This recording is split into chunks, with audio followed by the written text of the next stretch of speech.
life in America didn't go the way they planned, so they brought their baby daughter home to the Weald. So Of the Low Weald and the Marsh is an EP of songs that I've written, inspired by stories that I found in my own family history research. My father was about 47 when I arrived on the scene, and so I feel a whole generation distant from my grandparents and my great-grandparents' generations.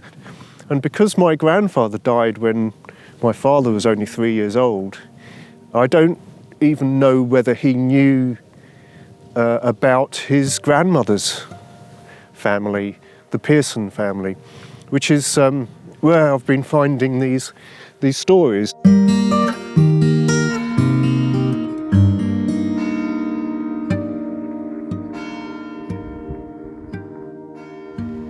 The EP opens up with an instrumental piece, which is called A Bethersden Boy. James Buckman was the son of a timber sawyer from Bethersden, which is on the Low Weald of Kent, near Ashford. Instead of going into the same trade as his father, he is shown in the 1871 census as working and living in as a grocer's assistant for Edward Avery in the village of Appledore. And now it's time to make our way,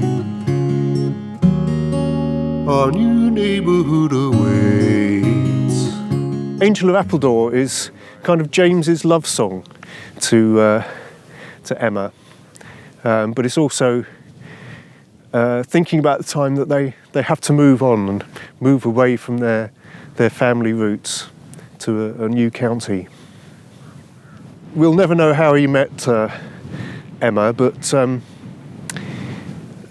maybe she used to come into the shop and buy provisions, groceries for the family, or maybe fabric or ribbons or other kinds of things that drapers supplied. But somehow they met and they fell in love, and they got married in the parish church in Appledore, St Peter's and St Paul's, and had 2 children, Emily, who was my great aunt, and Charlie, who was my grandfather. The moon is rising in a pale midsummer sky, and a cockerel heralds another dawn.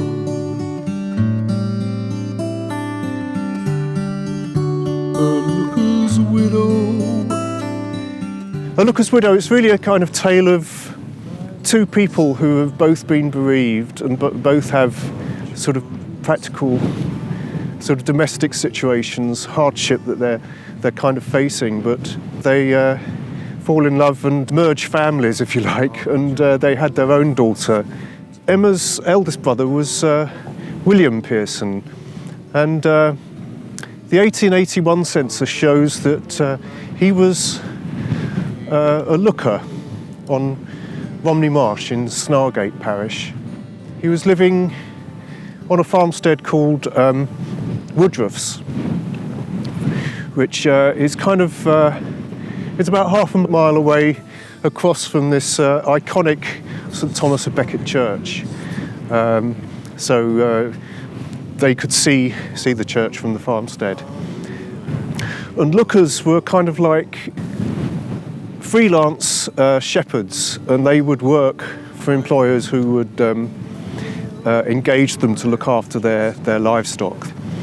And unfortunately in 1881, William had lost his wife and had 5 children to look after.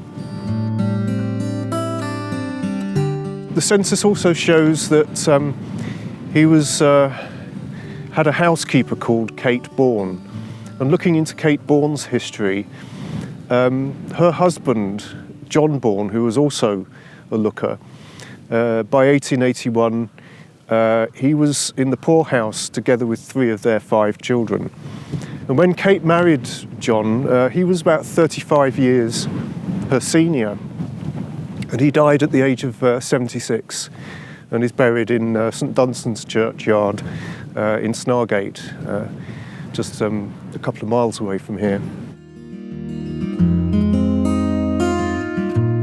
Upon the swallow's tail, where the watering sewers converge,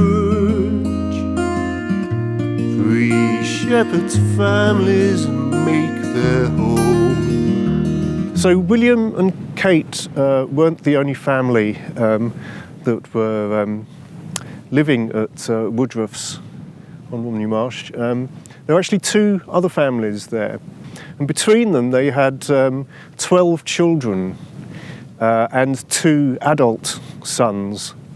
And Woodruff's was literally on an island. It was surrounded by the drainage channels that they called sewers. And I was kind of fascinated with the whole concept of, well, how did these children live and survive on this remote, difficult landscape?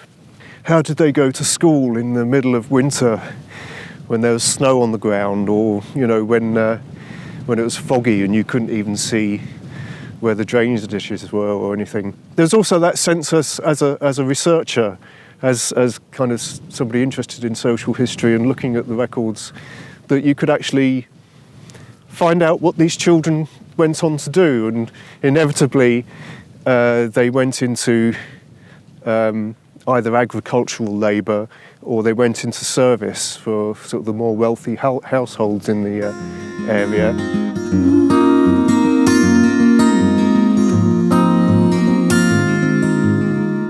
She had to keep the sweeps turning. She had to carry on because she had no choice. She did it for her growing boys.